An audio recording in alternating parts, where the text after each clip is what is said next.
Upon entering, Caroline saw an abandoned villa. She was about to shout, "Is anyone here?"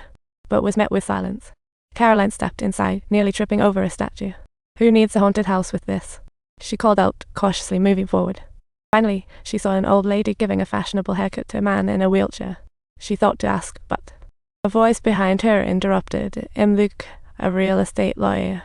The hiring notice came from your masseuse.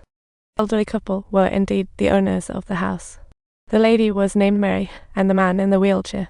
Guess who would become Caroline's next Luke introduced Caroline to Mary, but without even a wave, she turned and left, seemingly unimpressed by Caroline's. "Not southern enough," Mary huffed.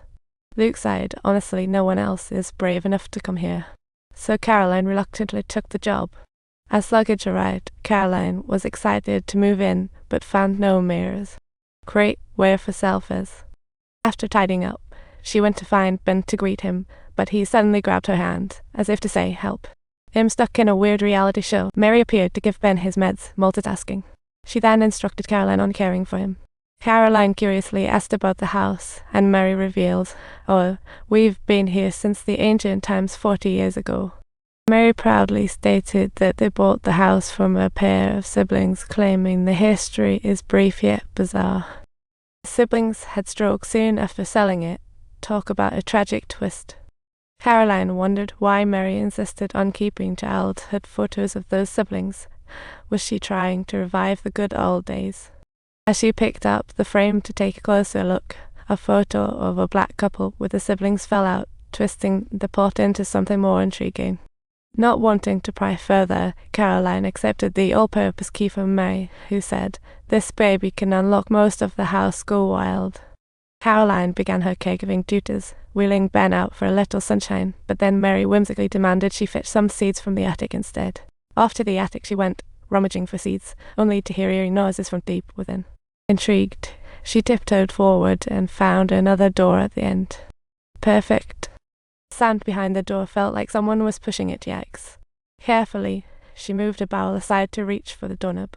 But just like that, the door went silent, intensifying her curiosity 1,000-fold. Did I just disturb a ghost? She pondered nervously as she readied the all-purpose key to unlock the mystery. Just as she was about to open it, she realized it was locked. Classic horror movie moment. She quickly grabbed the all-purpose key, but surprise it didn't work. Perfect plot twist. At that moment, the attic door slammed shut, giving her quite the scare.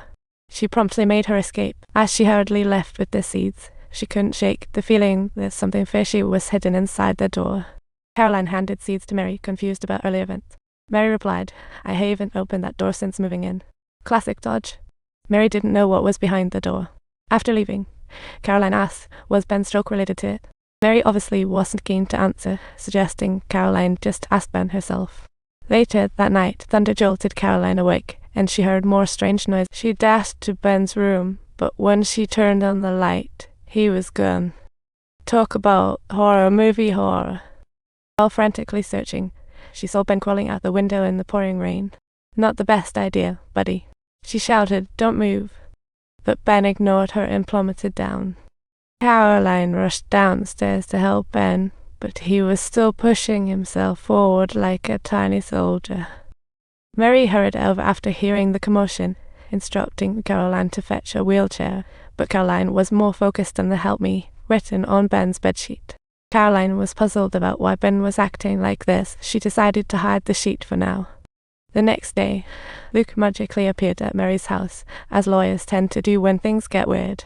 Caroline recounted the previous night's events to Luke, wanting to show him the bedsheet.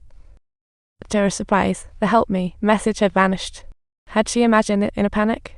She then shared her feelings, claiming Ben seemed to be pleading for help. Just then, Mary interrupted, needing Luke's busy lives. After Mary left, Luke gave Caroline his card, saying, "Feel free to contact me with questions." Determined to uncover the truth, Caroline returned to the attic and approached the mysterious door, this time realizing that half the key was broken inside. She fashioned the tool from her hairpin to fish out the broken key, then inserted her all-purpose key. The door swung open, and what lay before her was absolutely mind-boggling stuff she had never seen in her life. In one corner, she found an ancient book with that eerie photo in a realm of magic. The illustrations in the book were bizarre, labeled protection spell. She started to realize she might unearth the real hornet's nest of trouble. While rummaging, she also unearthed strange rings in a sinister record, which appeared to mumble some sort of spell. Just then, she realized all the missing mirrors were hidden in the attic. Was this the key to the whole story? Such an exciting plot needs sharing or it'll waste the glorious time. If you want to see more amazing videos, curious about more behind the scenes footage, don't forget to hit subscribe to our channel. Let's keep exploring together.